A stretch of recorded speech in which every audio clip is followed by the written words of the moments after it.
My name is Lisa Colmus, and I'm a realtor with Remax One, and I basically help clients buy and sell houses, properties. And how did you get into real estate? Oh, that's a good story. We're here for a good story. My husband and I got let go of our jobs that we had been at for 25 and 27 years. Got let go on the same day. Wow. And I had just gotten my real estate license. I was going to try it out, and kind of had to dive right in. So my mentor, when I called her to tell her that I'd gotten let go, she was like, "That's great news." She said, "You can't just dip your toe in real estate. You have to jump right in." And so that's what I did. And how has it been going for you? When was that? How many years ago was that? So that was about 6 years ago, and I think the first 6 months was a little, like a building phase, because you can't just walk right out and sell a house. You have to build your clientele. And so that took a little bit of time, but because I had a really good mentor who kind of let me go alongside of her, I learned to stage from her. I learned how to do listing appointments and help buyers. Probably within the first year, I felt like I was solid and ready to kind of fly on my own. I've heard so many people talk about mentors and what they've meant to them. Mm-hmm. What was your mentor for you? Wow, I would not be in real estate right now if it wasn't for her. Her name is Christy, and she basically held my hand, and she even made some financial arrangements that helped me to survive because she knew where I was. And what's cool about her is she just took me on everything. She just said, "Come on, we're going to go do this, we're going to go do that." She didn't ask, she just kind of told me what to do. Point and shoot. And so I observed and watched and learned, and I kind of still think of her today as I do things, especially when I do staging or things that she was really good at. I kind of hear her words in my head. And recently my broker asked me if I would be willing to be a mentor for someone. And so I jumped at the chance, and I've been super excited to show her the things that my mentor showed me, paying it forward. Yeah, how does that feel to give back a little bit to somebody else? I still don't feel deserving of it, I know enough, but it feels really good. And especially when I see her use tools that I gave her, it means a lot, to know that she can feel confident in moving forward is very helpful. Yeah. How was that after, being 25 years on that job? How was that making that pivot? What challenges did you have? I think confidence would probably be the number one thing. I knew what I was doing after 25 years in education as a teacher and a principal. I had all my resources and tools handy, and I felt confident, and people trusted and believed in me. And I thought when I switched to real estate, people would be like, "Oh, she doesn't know real estate." But my first client was a former teacher. And so I think I learned quickly that it's really not what you know, it's how you treat people, and the honesty and trust that you provide are the more key features. And that kind of set the tone for me right away. I decided I would only be honest. If I lost a deal because I had to do things the wrong way, I would lose the deal over that. And that's really served me well. Yeah. And do you feel like some of those skills from your previous position could translate over to real estate? 100%, yes. Yeah. So I love helping people, and so I was always helping students or teachers or parents back in the day. And you are somewhat of a counselor in the sale of a house, sure. too. Yeah, you're dealing with people buying the biggest purchase of their life. Yeah, and so they're stressed and they need help, and so that has been good for me. I also am really good at connecting people with things, so a lot of times people need to know who's going to paint my house, who's going to move my stuff, who's going to show me what to do with this or that, and I'm able to help them connect. So that was a really important thing too. But education is the biggest thing, and communication. Education and communication. I don't know which one is more important. They kind of go hand in hand. They do. I mean, you have to communicate the education, but yeah, I really think that when people understand the why of things, they have a tool to use, and it helps them to make better decisions. Yeah, absolutely. Tell me a little bit about how you help your clients. You said earlier that there's certain things that you do as far as staging and whatnot to get the house sold. Mm-hmm. Tell me a little bit about that. Well, I grew up in a little 12 by 60 mobile home, and I learned early on that there's a way you can arrange furniture to make things feel bigger. Yeah.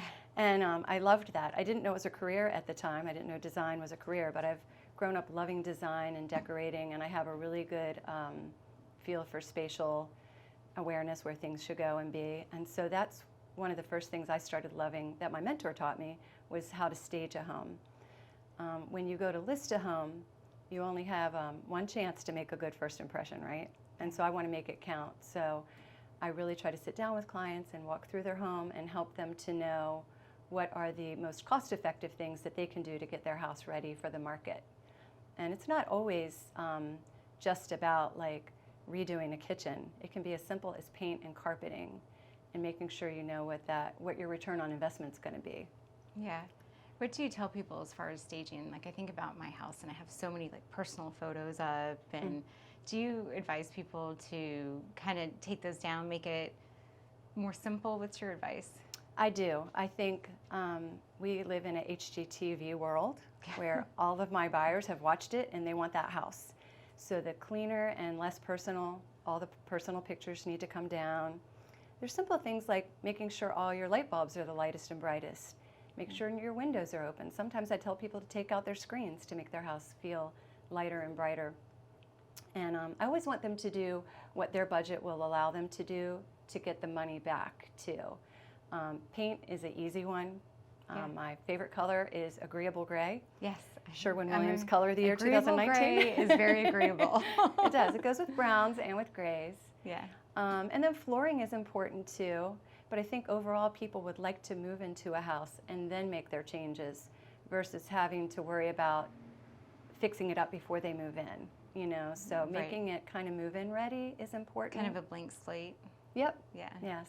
Yeah. And then I have, over the 5 years, I've collected some staging pieces. So I'll go in, if, you know, a house can feel kind of empty and cold if it doesn't have anything in it, unless it's brand new. I mean, brand new homes, you gotta love that. Yeah. But if it's an older home, it can kind of feel tired and sad. And so I try to do something called zhuzhing it. I zhuzh it up, make it feel a little newer and brighter with artwork or pillows or furniture. If the house is empty, I have some couches, and I move it all. Just part of my service. Part of your service. Mm-hmm. What challenges are you facing now in the real estate market? I know there's a lot going on. Yes. So, wow. And what strategies are you using to kind of overcome those challenges? So there's not a lot of inventory. People capitalized on those low interest rates a few years ago, and they don't want to buy something nicer or bigger for the higher interest rates. So that's making people hold on to their houses longer. So buyers are having a really difficult time finding a house that they want, and then when they find one, they're having to put in multiple offers on different homes before they finally get the one that they want. So recently, I had clients who we had to go through every strategy that we could to get them the home, and they finally got it. They got this last one, and we go to settlement on Monday. Oh, congratulations. Thank you. But we had to use escalation clause, which means you'll go up to a certain number. We had to put in an appraisal gap, like if the house doesn't appraise for that higher number, they'll cover it in cash. They had a VA loan, so they knew they were competing against a lot of cash offers, so they had to come in with their A game. And describe what the VA loan is. Well, I guess when you're going to accept loans, some loans are more ideal than others. And there's not that huge of a difference between VA and conventional and FHA. There's little nuances that are different. But between a cash and a loan, people always go to cash. So you want them to choose your loan because it's going to net them more money. So they had to go way high, and the house ended up appraising for higher than they even offered, which they offered $75,000 over the asking price. Wow. And it appraised for $5,000 more than that. Wow. So the house is worth what somebody's willing to pay. Yeah. And that's they a were good willing. motto. And they I've were heard willing. that. Yeah. So what does the client do in that case? They just have to come up with the extra. Correct. So the bank will only loan you the value of the home, so you have to come up with the cash for the remainder. Okay. So if it had only appraised for $25,000 less, they would have had to come up with $25,000 in cash, which they had, so they were willing to do that. Yeah, but it's tricky because not everybody can do that. No, and a lot of people are just trying to get into a home. Yeah. So the other side of that are people who are just trying to get in their first home. and they're having a hard time because they don't really have maybe the credit that they need. They don't have cash because they're young buyers. And so we've got to try to find loan options that are, sometimes you can get a loan option that is like zero money down. There are programs that will help pay off student loan debt, which is really nice. Yeah. But yeah, just communicating with lenders, getting to know what products are out there so that the minute you talk to a client, you can start them off. Because some people start too late. They start thinking about the buying process the day they want to see the house they want. Oh, and then you kind of have to I'm have like, your oh, we got ducks to in a row. backpedal. You're not Yeah. going to be able to get that because we haven't even got you pre-approved yet. So Yeah. the very first thing I tell buyers is let's make sure we team you up with a local lender and get you pre-approved. Because once you get pre-approved, that's like your move-in card. Because things, I know the inventory is low, but they're moving quickly, right? So, really quickly. Yeah. As soon as it goes on the market, I have clients who just put in their 4th offer on a house, and there were 8 offers on this particular one. We won the bid, but it's because of all the little things that we did, and we were ready. The day we went in, we knew. And you kind of learn with each offer. It's educating clients. They didn't go in high enough on one, so I said, are you going to go in higher this time? And they go, yes. Yes. Because you want to. But they weren't prepared to do that last time. And They now, weren't. They were like, no, we're not going to pay that for that house. And I said, well, it's what are you willing to pay? And this wasn't a home they were going to worry about having value. This is their last house they want to buy. They were older, and I said, it's up to you. You know what you're willing to pay. Yeah, and where you want to be. Mm-hmm. Yeah. As far as your clientele, I know you said that there's a certain niche that you kind of like to service. Tell me a little bit about that. So lately, I've loved helping older people, senior citizens, people who are in the last stages of purchasing or buying. And it kind of started, my education on that started with my own parents. My mom died in February of 2020, and then my dad shortly after her in October of 2020. And so I was left with the privilege and the task of selling their home. And what I realized was there were lots of things, personal things in their home that needed to be dealt with. Yep. Yeah. Yeah, and that was hard for me, but I had a lot of help with my sisters. They both came and we all jumped in and we divvied stuff out. But I also learned that there's a lot of letting go that needs to happen. You just can't hold on. So I quickly learned how to help clients start to let go of their home by letting go of their things. Right. So the quicker you do that, the more you'll be able to move on. And then they can open their eyes to what's ahead. So, it's what they've known for 35 or 40 years, and it's hard. Yeah. How do you help them to kind of wrap their head around letting go and moving on to that next step? I meet with them personally, and I try to, I think with older people, they have lots of stories to tell. And since my parents aren't here to tell their stories, I love listening to other people's stories. So they tell me about their children and their grandchildren and what their plans are for, their new home. And just listening is huge. And then being able to have, like I said before, the resources of the connectors. And sometimes I'm in there helping them. Clients I'm just helping right now, they're buying a house before they sell their house. And I walked in and she said, do you need a cake plate? So I went home with a really pretty little white cake plate because she had a lot of them and she didn't need this one. Yeah. But yeah, just. And you'll probably think of her when you go to use it. Every time. Every time. Sweet little Rosalind. Yeah. Oh. And again, having the resources too and being available. Right. I have to show them little things like they only had one email account. And when we do all our document signing, they needed another one. So I had to walk them through opening a Gmail account and knowing how to get into it, and they struggled with passwords. But, they all want to learn. I find that no matter how old somebody is, they want to learn. They want to keep up. I know my mom's kind of the same way. She wants to. We have to help her with her email and how to download a photo and all of those kinds of things. Well, we all want to stay young a little bit. We need those little kids. Like in my youth group, I'm always like, hey, can you show me how to work how to airdrop, how to airdrop, yes, how to airdrop, how to Instagram. Tell me a little bit about marketing and advertising, what you're doing these days to get people in the door. What's working for you? What's not working for you? Well, I do a little bit of farming where I pick a neighborhood where I just sold a house or I want to sell a house, and I'll send out a postcard, several postcards actually. I usually do 2 to 3 just to have a little bit of continuity there. I do a lot of social media. I'm on Instagram, Facebook. I love TikTok. Yeah, so you're keeping up just fine. I'm trying. That started with my dad. He became a little TikTok king. I actually feel like I've heard this story from your sister. Yeah, I learned TikTok with my 90-year-old dad. Yeah, he was a TikTok star though, right? Yeah, he was. That's People awesome. loved him. He provided a Yeah. lot of joy during some sad times during COVID. Yeah.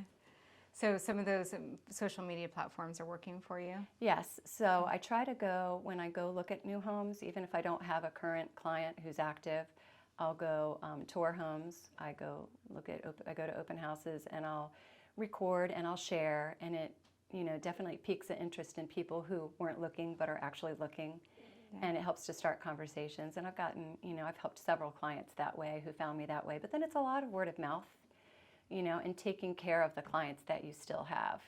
Just because a client finished the sale of their home doesn't mean they're not your client anymore. I try to reach out during the holidays or birthdays and just occasionally say, I was thinking of you. I passed by your old street, or I passed by your new house, and just staying in communication.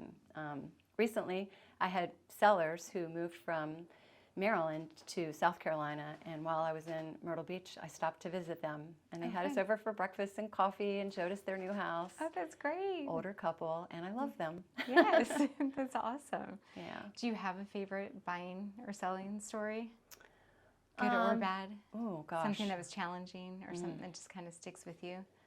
One of my least favorites, but I've learned to be a little delicate with it, is when clients are getting divorced or separated. There's a lot of emotion there. And so you got to be Switzerland. Yeah. And you got to document everything and just be very careful. So I would have said at one point that I wouldn't want to do that again, because that was one of my hardest ones, but I'm not afraid of it now like I was. Yeah. Because those are the clients that actually need your care and attention the most. Yeah, that's true. Because they're going through two of the most difficult things. They're separating a marriage and separating from a house. Yeah. So Probably one of the biggest life changes outside of buying the house in the first place. Yeah. That they're going to So make. learning that was very difficult for me, but I think like back when I was a principal, and the most difficult child was the one who challenged you the most, where you learn the most. Yes. It's kind of the same in this case. Your most difficult clients, can be the ones who need you the most, and you have to work the hardest, but you learn a lot. You learn a lot. It changes you and sticks with you. If you had a crystal ball, where do you see real estate going in the next Wow. 5 years? It is not, of the 6 years I've been in real estate, not one year has been predictable. But there's a lot of factors that I'm learning are not having to actually do with real estate, in politics and in just the way things work, that affect real estate in a big way. So I'm clueless. I don't think prices are coming down anytime soon. Interest rates are coming down somewhat, so that's good. But I think people who are thinking of selling should probably hop on it right now, just because you're going to get the best money for your house. Where you go from there, it's a different story. I mean, you'll have the money, a little bit more funds That's to what I deal always with. hear lately. It's like people are selling high, but then where do you go? Well, and that's the thing. Like, if you look at the last 5 years, if anybody's waited to buy, they're higher now than they were 5 years ago. So if people are waiting for interest rates to come down before they buy, you can always refinance if the interest rates come down, if and when. But the house prices are not coming down. I haven't seen them coming down. Yeah. So I'm hoping all the people that are paying all this money can afford these homes. Yes. So we don't have what happened in, I what was know. it, 2008, 2009? Yes. Where everything That was before me, but that was crazy. Yeah, I had a neighbor who was $100,000 under Yes. when they had to sell their house. They have bought friends. it for like $550 and had to sell it for like $460, Yeah. $450. And that can just wreck you financially. Yeah. Yeah. They still owed money on a house that they didn't own anymore. Wow. To understand that is kind of crazy. You had to wrap your head around that. Yeah. How about individually for yourself? Where do you see your business going, your growth going in Well, the next few years? I love doing real estate, and I plan to do it till I die. You're like, I'll be I'm walking all in. around going, hey, pick me. Yeah. We are in a crossroads right now. Our daughter lives in Hawaii, And so we have had the thought of, she's been there long enough and I miss her too much, so we're thinking of moving there. So we would probably rent out our home for a year to see if we like living in Hawaii. I know I love visiting there. I know I love vacationing there, but I don't know if I'd love living there. Yeah. So would like to give it a shot while I'm still able. Why not? While I'm still young enough to make all the changes, because change is hard. Yep. You know, But it's always good. Mm-hmm.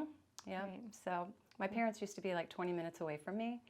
And though I would hate leaving my sisters who are still close by, at least I know that I wouldn't have to have that worry of whether they were taken care of or not, because I know where they are. You know where they are, yeah. And that's a great way to dip your toes in the water, right? Rent your house and just kind of see if it works out or not. Dip my toes in that Hawaii water. Yes, yeah, it's good water to dip your toes in. Yeah, literally and figuratively. Are there any last parting words you'd like to leave us with? Any words of advice? It could be in regards to family, life, real estate, business, any like a mantra that you live by?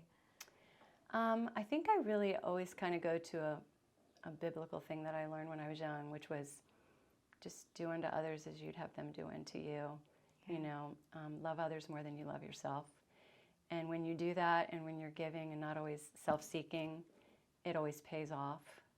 I think that's kind of why I'm kind of a solo act when it comes to real estate. I watch a lot of people chase after the money, and that's not my main thing. My main thing is helping people, and the money has been nice, you know, but it's cyclical, you know, and I have to be like a squirrel trying to hide my nuts, because, you know, some months are great, and then some months are crickets, you know, so you've got to be able to manage that, and that wasn't something I learned with a regular 9-to-5 job. Sure. I had regular checks, so that's been something I've really had to learn, is how to invest and save and wait and not change my lifestyle based on what income I have. Right, like I just sold this huge house and now I'm going to go buy a car. Yeah. You know. Took the words right out of my mouth. No, we still have older cars. We still have our same house. We may fix things up a little bit more. Yeah. And everything I do to my house is like, okay, well, when I go to sell it, this is how it'll be. So, educating people, wanting them to learn more, you know, has always been a passion of mine. So I have to learn more and stay in school. So. Yeah. And continue that education and knowledge and learning. And some of it I have to do for real estate, right? Because you have to continue education every year to keep your license. But then I also take classes that help me just personally learn a little bit more. Like a negotiator. I recently took a negotiator class. That's great. I know, learning how to negotiate and what the strategies are and what to say and what not to say. And keywords. Yep, and that helps you in life too. I was going to say, you'll have to give me some tips when we're done, because we're looking to buy a car. I need some negotiation Yes, you do. tips. Don't act like you want it so bad. Yes, exactly. I'll come back later. Yeah. Well, thank you so much for being here today, Lisa. It was great to have you. Thank you for sharing your story with us. And thank you so much for having me. It was Pleasure. It was a pleasure. What a lovely place. Yay.